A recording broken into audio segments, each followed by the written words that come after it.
Hey guys, welcome to the shop.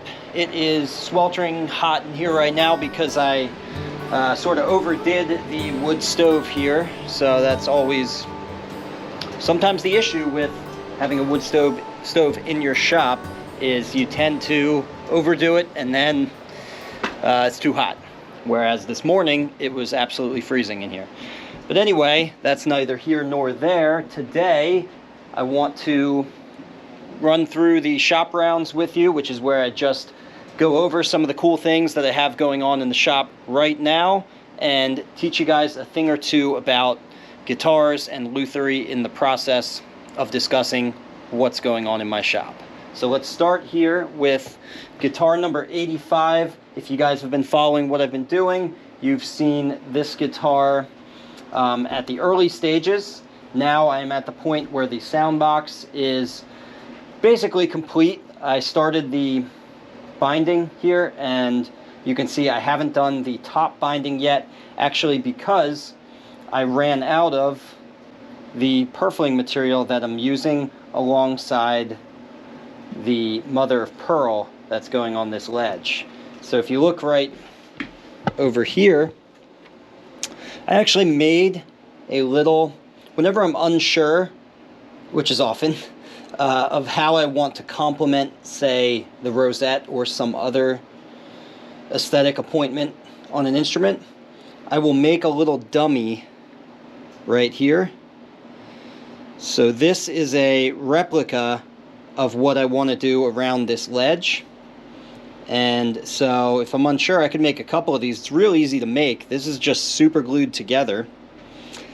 And so basically just hold these pieces together with, press them together with like a paper clip or something like that so your fingers don't get glued, and drop the water thin super glue in there and this whole thing will hold, and then you can sand it back and you have a nice pretty little demo piece.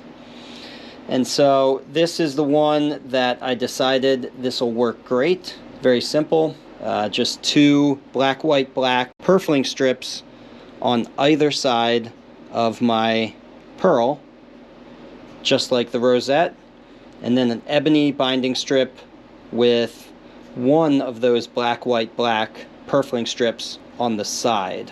Now, side purfling can be quite a bit tricky. You can look up the video I have on side purfling. Anyway, so there's a little tip for you. You can make yourself a cool little demo piece, easy to do, and that little bit of time that you put into doing this saves you from doing something where in the end you're not as happy with it as you would have been if you checked it out in the first place. Another thing I did, and this was a while back, a couple weeks ago when I did the rosette, likewise I did a little demo in a piece of wood. So again, I'm going to kind of reiterate the same thing. When you're unsure, you can do a quick little demo here. I didn't need to do the whole rosette, just enough to see that I was going to like, one, the size of the mother of pearl pieces. I wanted them to be wide enough that you could see the sheen of the mother of pearl and you could tell what it is. If it's too narrow, it just doesn't come off the same. It doesn't look like pearl. It doesn't shine. So this looked pretty good. I like the really thin black, white, black purfling strips, dyed fiber purfling strips.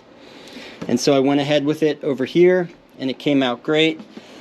Mother of pearl purfling and rosettes, by the way, are composed of little tiny curved pieces of mother of pearl. You can cut these out yourself, or you can buy curved pieces from StuMac or LMI or other suppliers. That's the easy way to do it. Either way, it takes a lot of time, even if you buy those individual curved pieces, but purchasing those from a supplier rather than cutting out the curves yourself saves a lot of time.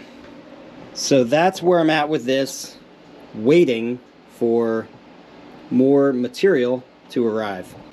Another thing that I got going on this week, or in the coming weeks at least if I get to it, is for a student's guitar I will be installing this Wolf Against the Moon inlay here. And actually I've already done this before for another student's guitar. It just so happens that another student liked the same inlay, so I'm doing the same thing. I already made a video for it.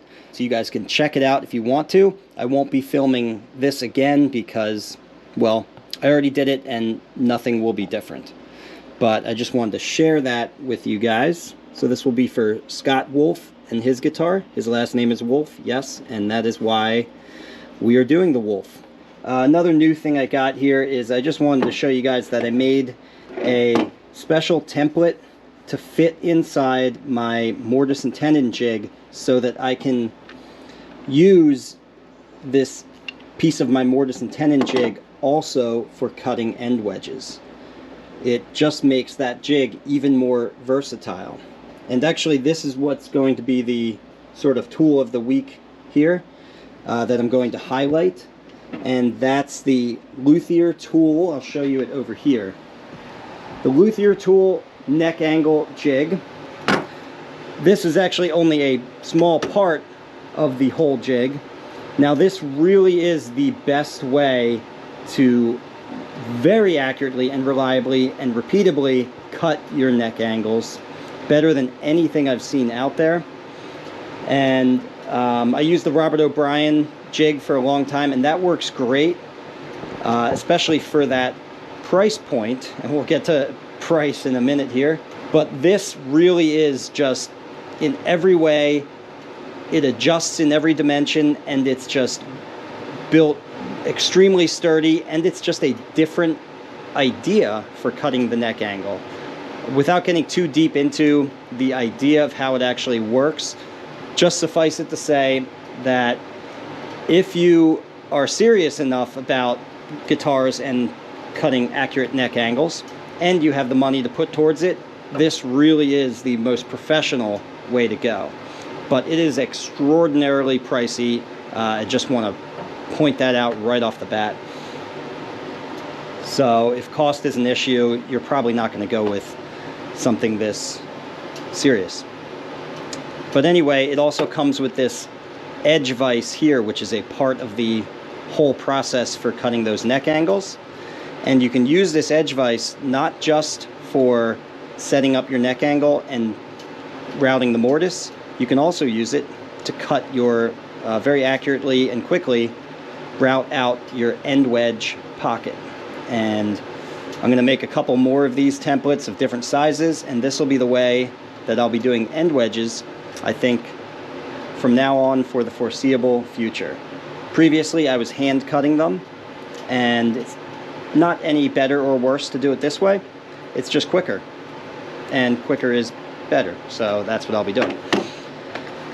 Alright, and lastly, I just want to let you guys know that I finally batched out a whole bunch of Radial Rosette Maker jigs. I know a lot of you guys have been waiting for these, and I just put out an email literally this morning about the jigs, stating that I had 14 jigs left, and now I only have 3 left to sell.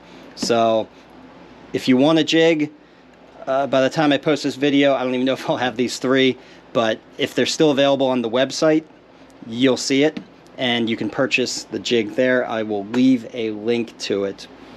By the way, the Radial Rosette Maker jig is just a all-in-one workstation for cutting out not just radial rosettes, but offset rosettes, and even just simple, normal, solid wood rosettes as well. So it's a rosette workstation. And just to show a little example of what I'm talking about here, this is a radial rosette composed of individual segments with the grain all pointing towards the center. And this is a radial offset rosette. And actually it's separated right there, but that can easily be glued back together. These I just made as examples to demonstrate what this jig is capable of making. So anyway, if you guys have tried to order these from me in the past, you may have gotten the message from me putting you on back order. Sorry about that. I actually have very little time to dedicate to actually making these, so I make very few of them every year, and then basically I just accumulate, once they run out, I accumulate a list of interested people and I email them as soon as it comes out. So often these are already spoken for before I even produce them and batch them out. But in this case, I have some extra ready to go, so if you want to order them, I will provide the link in this video. All right, that's all I got for you guys today. I hope you guys had a happy New Year and holiday season, and hopefully your winters aren't as bitterly cold as mine are. Maybe they're worse. Maybe you guys live in Canada. If you learned something here, please give this video a like and subscribe so you can be notified when I release a new DIY guitar making video. And if you want to really learn more, take one of my structured online courses at ericschaferguitars.com or register for a hands-on guitar building workshop here with me in Burnville, Pennsylvania.